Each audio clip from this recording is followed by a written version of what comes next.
What happens if a wealthy African inventor manufactures a luxury electric vehicle company and launches even EV taxi service? Well, instantly, he is sent visas by European countries so he can go there, invest in their countries and manufacture, all while benefiting the economy of Europe. But you would have never heard an African inventor leaving Europe, fame and wealth behind to come back to his country. That's what Patrick Traore did. Instead of setting his production plans in Europe and making his company European in origin, he came back to Burkina Faso. And what he is doing there is sending shockwaves. He is producing high-end luxury electric vehicles that leave Tesla in the dust. But why did he come to Burkina Faso? What are his plans, and how is he inspired by Ibrahim Traore? In this video, let's know about the whole story.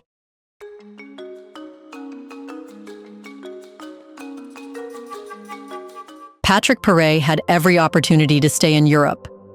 He had the education, the resources, and the investor connections to build an electric vehicle empire from Berlin to Bordeaux.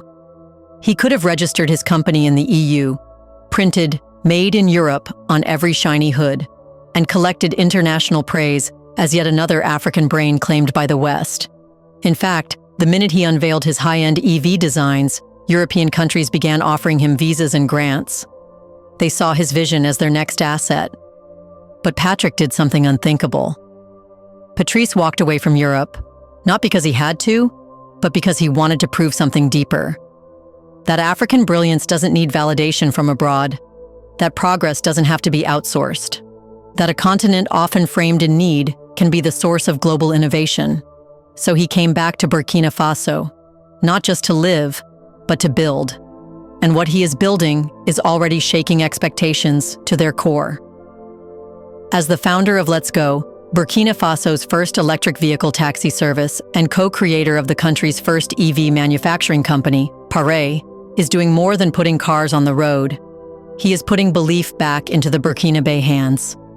His cars are assembled locally, engineered for African roads, and powered by solar energy. The prices are accessible, the parts are maintainable, the models are proudly African. His return wasn't just a personal homecoming, it was the ignition of a larger movement. And that movement isn't happening in isolation. Patrick Traore's bold return only makes sense in the context of something even bigger. A country undergoing a silent industrial revolution under the leadership of President Ibrahim Traore. Traore has done more than lead. He has built an environment where building is possible again. During global isolation, sanctions, and Western skepticism, Traore made a revolutionary bet that Burkina Faso doesn't need permission to prosper. It just needs policies that unlock the genius of its own people. And so he turned the entire system upside down. Gone is the red tape. In its place, red carpet treatment for entrepreneurs. Diaspora investors like Traore aren't returning out of charity. They are returning because the system now works for them. Traore himself admitted he was skeptical at first. Like so many others, he had seen the headlines of instability and insecurity. But when he landed in Ouagadougou, he found something radically different. Support from the government, trust from the people, and space to build without interference. Traore's administration has launched a new era, one where innovation is not just allowed, but actively welcomed. EV production in Burkina Faso isn't a headline stunt. It's a logical outcome of policies that prioritize domestic manufacturing, clean energy, and economic independence. While the West imposes tariffs and barriers, Burkina Faso is handing out opportunities. While Europe questions how to respond to Africa's rise, Traore is already making it happen. And that's why Patrick Traore didn't just return home. He plugged into a national current, a surge of invention, ambition, and self-reliance that's flowing through every sector. Under Traore, Burkina Faso isn't waiting to be invited to the future, it's building it. Today, what began as one man's mission has now morphed into a full-fledged industry. Inside Burkina Faso's capital, Ouagadougou, the first electric vehicle assembly lines are quietly rewriting history. Cars like the Nami, launched by Traore, Native, and Sahel, names inspired by Burkinabe villages and landscapes, aren't imported shells fitted with local branding. They are designed, assembled, and in many cases, partially manufactured right here in the heart of West Africa. Patrick Pare's production plant doesn't just build cars, it builds pride. Each vehicle is crafted with African roads in mind: tough tires, reinforced suspensions, efficient cooling systems for the 40°C climate, and solar-powered chargers that reflect the region's unique needs. But it's not just the specs that matter, it's the accessibility. These vehicles are priced between $15,000 and $20,000, affordable by international standards and revolutionary for a market that previously relied on expensive imports or second-hand combustion vehicles. This isn't just a business, it's an ecosystem, and it's growing. But Pare didn't stop at building cars. He wanted them to move people. That's where the next chapter begins. From the production floor to the streets of Ouagadougou, Pare's vision takes its next form. Let's Go, West Africa's first electric vehicle taxi app, powered entirely by Burkina Faso-built EVs. Imagine Uber, but hyper-local. A user-friendly interface connects riders to a fleet of solar-charged, zero-emission taxis, all built in the same factories that power the country's industrial dream. And this isn't just tech hype. Let's Go is solving real mobility problems, reducing transport costs, offering climate-controlled rides in a sweltering city, and creating jobs for drivers and mechanics. With a full charge costing less than $5, a range of over 300 kilometers, and full recharging in just 20 minutes, it's not just the cleanest option, it's the smartest. But what makes it sustainable isn't just the software or the price tag. It's the energy that fuels it. And that's where Burkina Faso's greatest natural asset comes in. Burkina Faso may not have oil, but it has the sun, and it's learning to use it.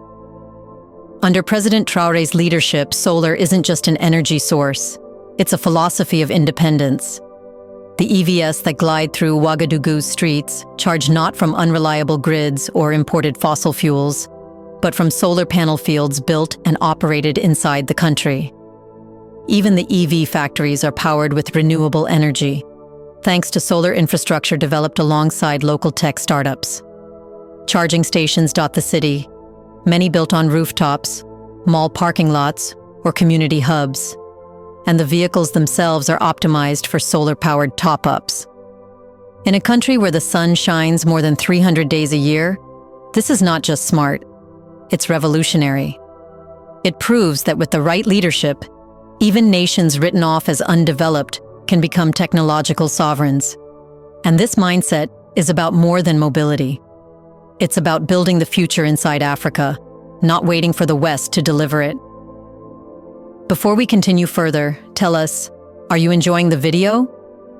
If yes, please like and share the video and subscribe to our channel to watch more videos on Black Africa. Let's continue now.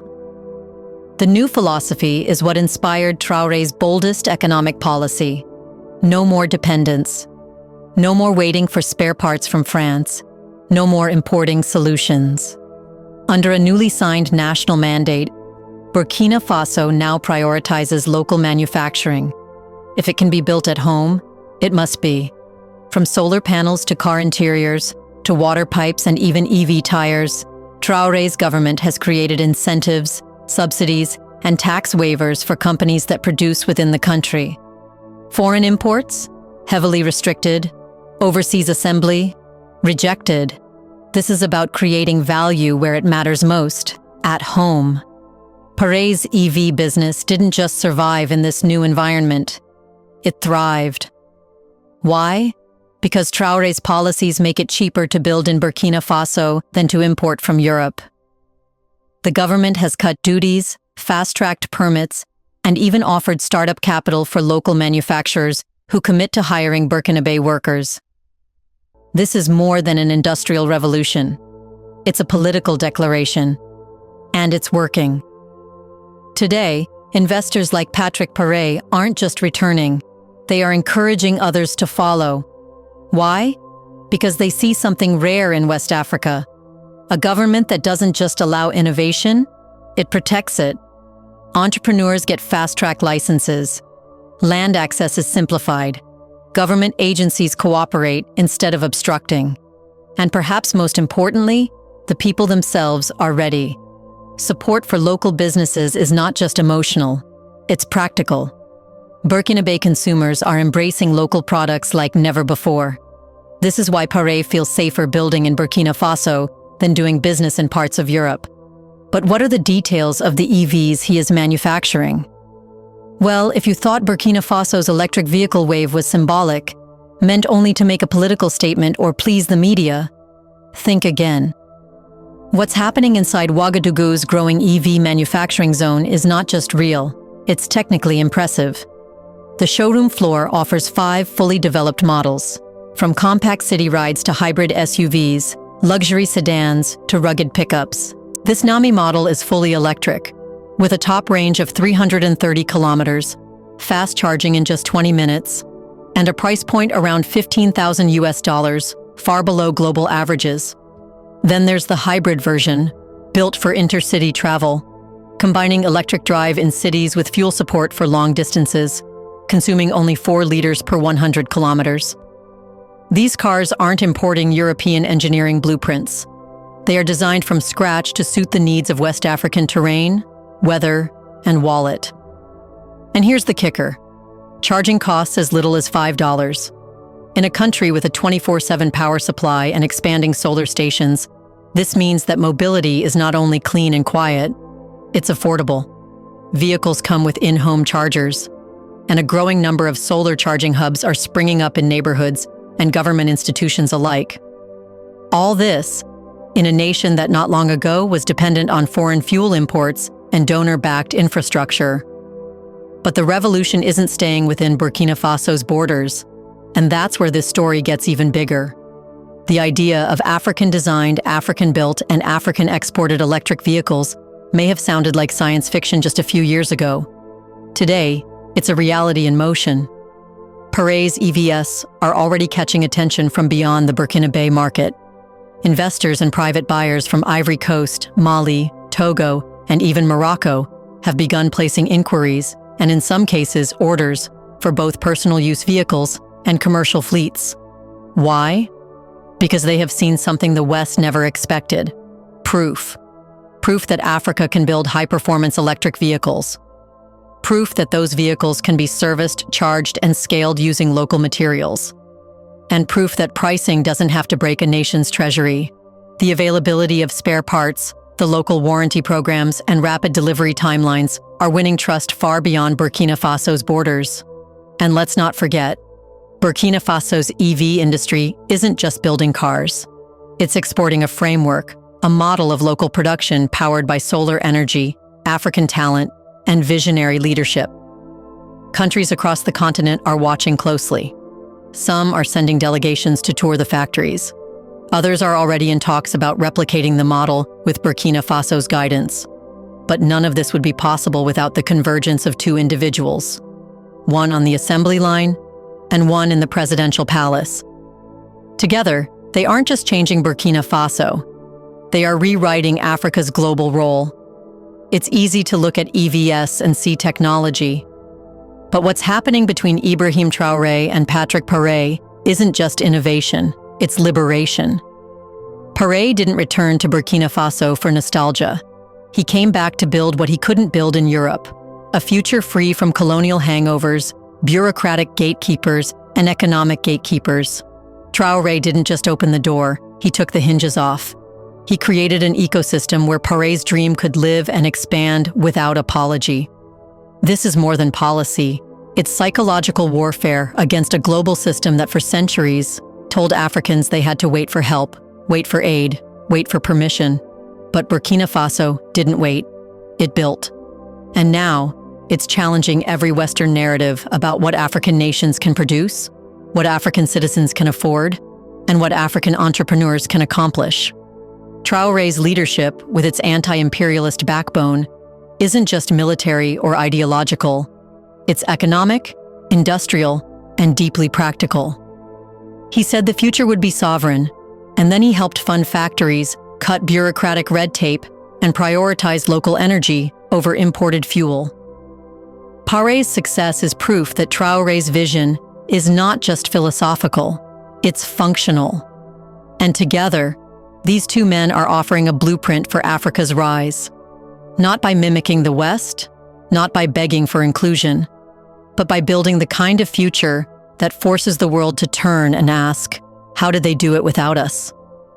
What do you think will happen if Ibrahim Traore starts writing letters to every Burkinabe mind living abroad to come back to the country and serve? Isn't it true that, besides resource exploitation, Africa faces brain drain, where the best minds leave the continent to serve Europe? In the comment section below, share your thoughts on how the fate of the African continent can change if its resources and minds are used for its development and growth. Do you want to watch more videos like this one? If yes, subscribe to our channel and press the bell icon next to it. We bring videos on Black Africa, its history, rich arts and culture, and things the world should know about. Thanks for watching, and until the next video, stay tuned.